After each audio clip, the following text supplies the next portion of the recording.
Je m'excuse, je veux parler un peu de la situation que vivent les travailleurs de la CINIM au niveau de Nouadhibou pour le moment.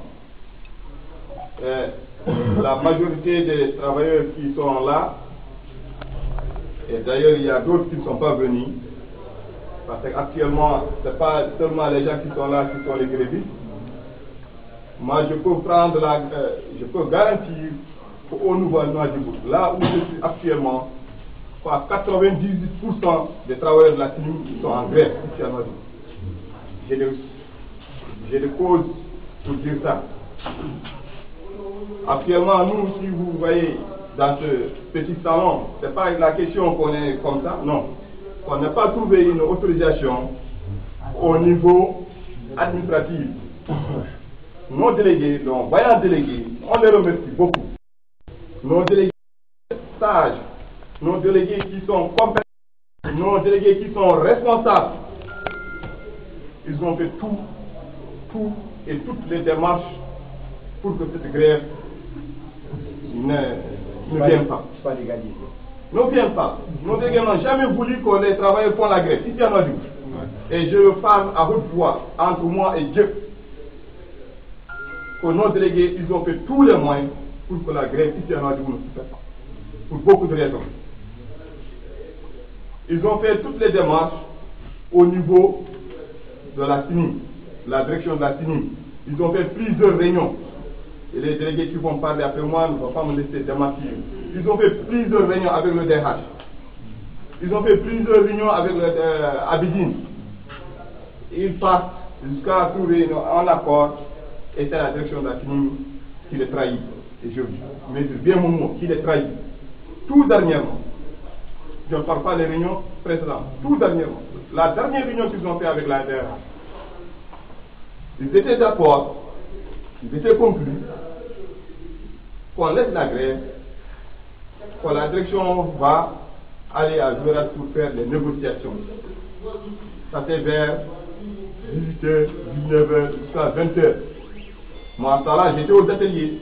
Je faisais pour 15h, 23h. Mohamed Cheikh, c'est lui-même qui m'a téléphoné. Il m'a dit, Moustapha, il faut informer les gens qui sont dans les ateliers.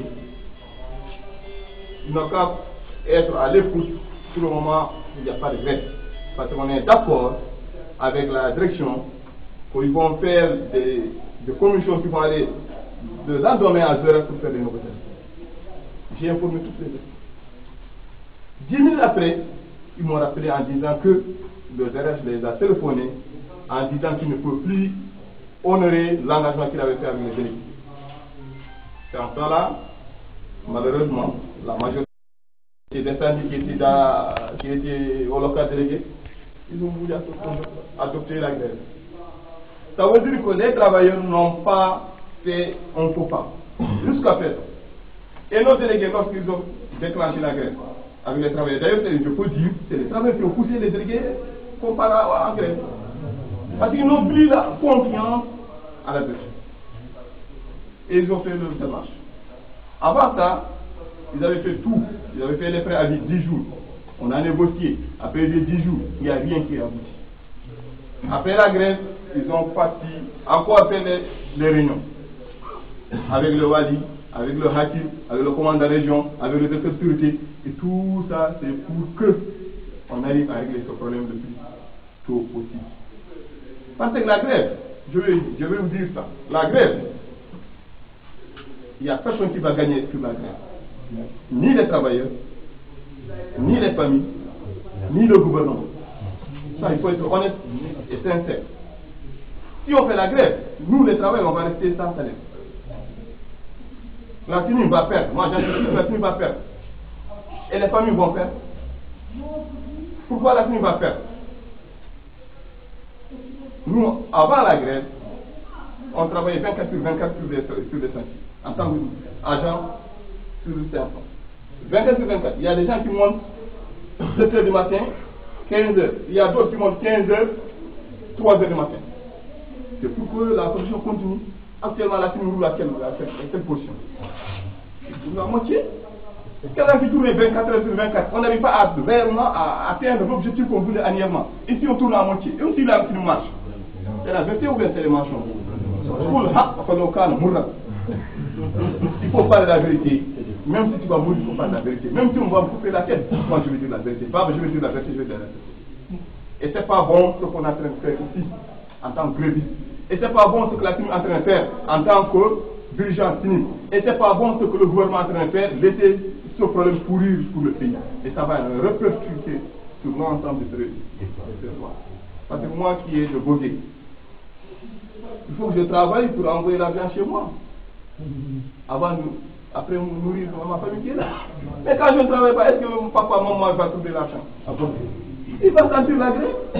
Le docteur qui est là, qui est dans son bureau climatisé, il court à il est vulnérable. Il est invulnérable.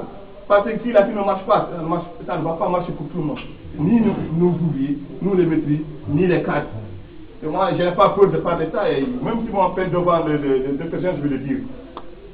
Moi, ce que je parle la vérité entre moi et Dieu. Et je le parle entre moi et Dieu en tant que musulman. Maintenant, ce qu'on veut et ce qu'on demande, on demande pour tous les travailleurs grévistes de rester sages comme qu'ils étaient avant. Jusqu'à présent, c'est un bon exemple pour les gens de Noailles. On n'est pas cassé, on n'est pas insulté, on n'est pas allé dans les rues attaquer les autres. Ça veut dire que c'est un bon geste qu'il faut continuer à faire pacifiquement en tant que citoyen, le pays pour tous les travailleurs, pour nous tous. Donc on ne peut pas faire quelque chose qui va demain, sur la télévision, on va dire que ça c'est un moutin qui a fait ça, qui n'a pas fait. Non, on est grand, on est sage, on va continuer. Ça c'est ce que je demande aux travailleurs. Deuxième point, ce que je vais demander aux délégués, c'est de continuer leur vie en tant que responsable, ce qu'ils faisaient comme avant. Les portes sont ouvertes. Si la direction veut, nous on est prêts à négocier. Si nous appelons, on va les répondre. On a nos délégués qui sont là, qu'on a élus, logiquement, véridiquement. C'est eux qui représentent les travailleurs. Si la direction réellement veut sortir de cet embarras, il n'a qu'à contacter nos délégués. Et ils vont chercher une solution de sortie. C'est ce que moi je demande à nos délégués. Et pour la direction la CNIL, je les demande d'ouvrir bien les yeux et de bien écouter les informations. Ils vont trouver toutes les informations. Ils vont trouver les informations pour les grévistes. Là, qui ne marche pas, là, qui ne marche pas. Ils vont trouver les informations pour nos cadres qui sont là-bas. Là, qui ne marche, là, qui ne marche. Il n'a qu'à peser, et vérifier ce qui est réel pour l'avenir de notre pays, pour l'avenir de notre société. Ce qu'on veut pour la CNIL marche, même si c'est doucement, la CNIL marche pour tous les Mauritaniens qui vivent. Nous, on ne peut pas faire la grève. On ne peut pas faire la grève. Mais c'est la direction qui nous a poussé de faire la grève. Je vais revenir sur 3 points qui ont posé tous ces problèmes. Les travailleurs, c'est ce qu'on demande à la CNIL. 3 points. Et ces 3 points, c'est très simple. Ils ont demandé, premier point, l'augmentation générale des salaires. Ils n'ont pas dit 50%. Nous, on sait que le président de la République a donné 50% pour tous les Mauritaniens. On n'a pas dit 50%, on a dit l'augmentation générale. S'il faut nous donner une nouvelle, il n'a qu'à donner. S'il ne faut pas nous donner encore, il n'a qu'à nous parler doucement. Prenez la main, enfants. Actuellement, on a des problèmes. On ne peut pas vous donner. Actuellement, on a un problème. On va vous donner 2 ouvriers. Ça, c'est le premier point. Le deuxième point, c'est qu'on a demandé. On a demandé le prime de production annuel. Tout ce qu'on a demandé. Et ça, c'est la direction qui avait dit 2014, de 12 mois, quand vous nous amenez 1 million combien? Quand vous nous amenez 13 millions de tonnes de minerais, vous avez tant de primes de production. Et on a amené 13 millions, donnez-nous ce qu'on... C'est tout ce qu'on a. C'est le docteur qui nous a dit, quand vous nous amenez 13 millions, on vous donne 2 ouvriers. On a amené 13 millions, donnez-nous 2 ouvriers. Ah, ça c'est notre hack. Le troisième point, c'est quoi? Comme on a des gens qui partent à retraite chaque 31 décembre, on a demandé à la direction de les donner 2 salaires. Ça, c'est les 3 points qu'on avait demandé le départ. C'est ça qui a amené l'huile, c'est ça qui a amené le feu. Après négociation, on n'a pas pu s'entendre, les enjoueurs ils ont déclenché la grève. Légal, illégal, ils ont déclenché la grève. Dieu le sait. Là-bas, je ne sais pas là-bas, mais je pense ce qui est ici. Lorsqu'ils ont déclaré la grève, la CNIL a riposté en distanciant les gens. Et nous aussi, en tant que Mouadibou, les gens travaillent, on a dit ça c'est pas possible, c'est pas bon. Nous on est là en train de travailler. Nos collègues de joueurs qui sont là-bas licenciés, on a dit il faut qu'on s'aide. C'est en ce temps-là que les gens de la CNIL de Mouadibou, ils ont déclenché la grève. C'est tout. Et nous maintenant, qu'est-ce qu'on demande à la direction? On ne demande rien que il n'a qu'à bien être responsable devant la société, devant Dieu et devant les citoyens de Moussène. Ils n'ont pas voulu le dialogue. Il y a eu beaucoup de dialogues qui ont été faits. Le dialogue qui a été fait à partir de Zouera, il reste des signatures comme ça. Il y a des choses qui est louches en bas, on ne sait pas. Mais bah, ce que nous on demande, il n'a qu'à voir nos délégués, s'il veut discuter, il n'a qu'à discuter avec nos délégués. Nous on est derrière, tous derrière nos délégués. Aujourd'hui, si nos délégués disent retourner au travail, on va retourner. Sans demander pourquoi. Même si nous disent retourner, on ne négocie pas, on ne doit retourner. Si nous disons rester, il ne faut pas retourner, on va rester. Ça veut dire que c'est les délégués qui sont nos porte-parole qui vont parler devant pour nous. Assalamu alaikum.